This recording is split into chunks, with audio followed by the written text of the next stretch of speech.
Hello there. So I wanted to make another video, and I wanted to remind you that I'm here because I had a lot of problems with tinnitus, and I just want to help you for free. I'm not making any money making this video right now.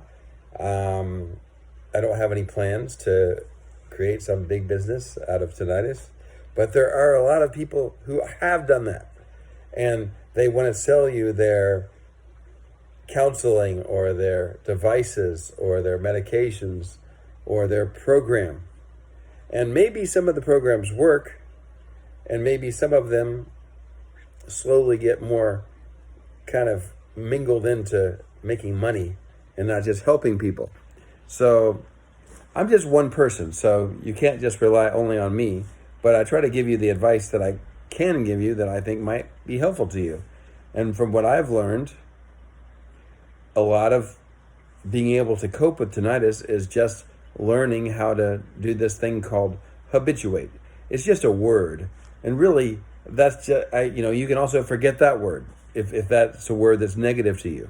You've tried to habituate and it's not working, maybe, but really, what it means is you reach a point where you're not really thinking about tinnitus so much anymore, and it's not important to you.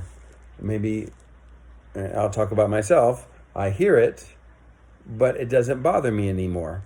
And that's a miracle for me because it really, really bothered me before. And it was so much so, I thought it would be impossible to ever get better. And yet, here I am.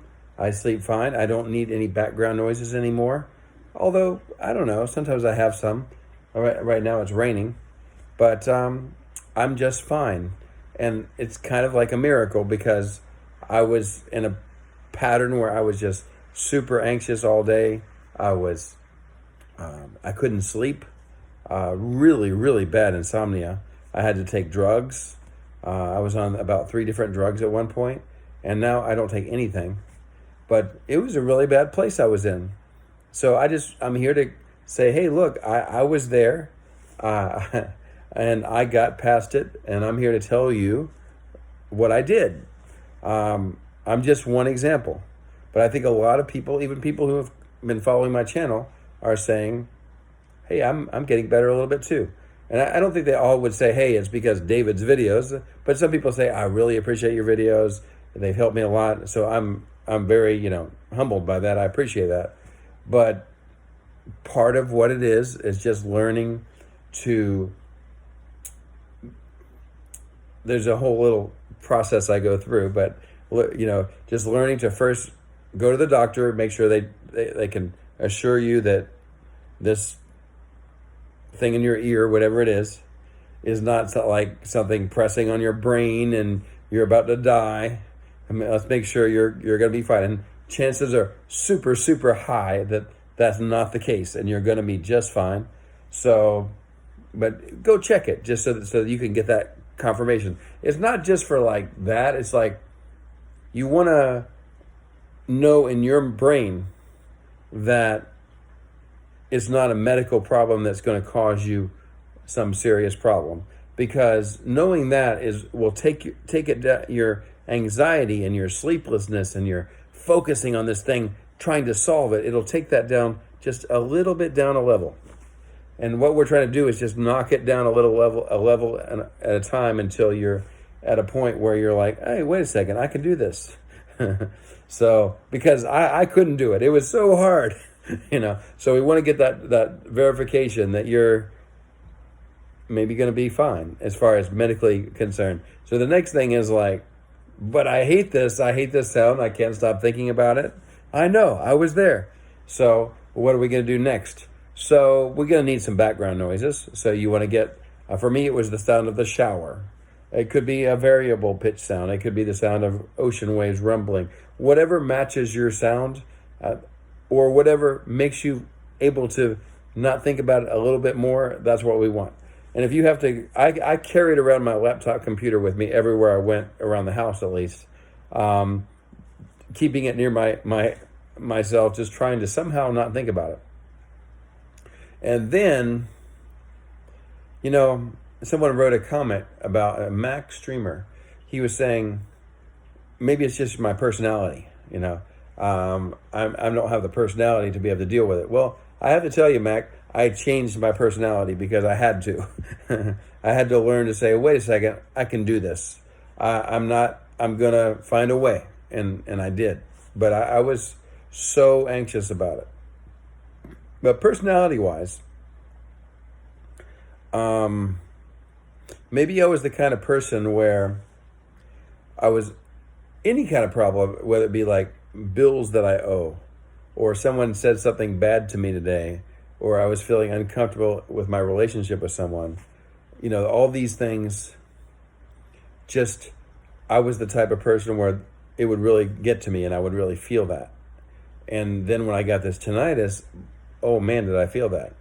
So I've had to learn that sometimes thoughts are not the thoughts that I need to have right now. And that's easier said than done when you've got this shh all the time in your head. I know. But it's something that can be done to the point that what happens is your brain will prioritize things. So when this sound and solving this problem of having this sound is your number one focus, your brain's really good at continuing to focus on that until you solve it. So we have to work around that. And what will happen as it becomes less important to the brain? Yeah, this is a chemical thing, by the way. It's not just, your personality. So like, as it becomes less important, then you're able to just go about your life and be fine. And you don't even notice it. But getting there is the battle. So you have to start doing what I call neutral activities, where you are doing some things where you're thinking about something else and you're learning to do that better and better. And that may take some practice. For me, it was drawing. I drew I probably 300 or more drawings. It was during the COVID time. I was stuck at home. I was hearing this sound. I was losing my mind, and I was drawing. And every night before I went to sleep, I would draw something. That was one thing. I played solitaire with cards, and I guess I'm playing against myself, but I was trying to do anything to think about something else besides the sound in my ear. And I did that. I tried a Rubik's Cube, but that didn't work very well for me.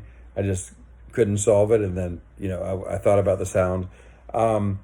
Reading books. I focused on reading the text in the book, going through every word. Even if I couldn't, even while I'm reading the book, if I couldn't get in my mind what the book was about, I would just keep reading, and I would read each word one by one, and I would get where I'm thinking more about the book and less about the sound. You know what I mean? So this is something that takes a lot of practice, but as you get better at it, it's not even something you have to work hard at anymore. That's the thing where my personality changed. And I've got a lot of other videos about that, but it's just sort of a process of, getting your personality aligned in such a way where you actually can cope with it. And it's not even something that you think about anymore. And that's the part for me that's a miracle, because I thought it would be just impossible. But I'm not the only one. There's a lot of other people who did exactly the same thing that I did. And, well, not exactly, but they did it their way. And they got to a place where they're comfortable and they're living a normal life and they're happy, So that's my video for today. And I hope it helps you. And I hope that, you'll be able to just kind of tune things up a little bit until you get another level and another level of just not noticing it. So, okay, best wishes to you, and see you next time.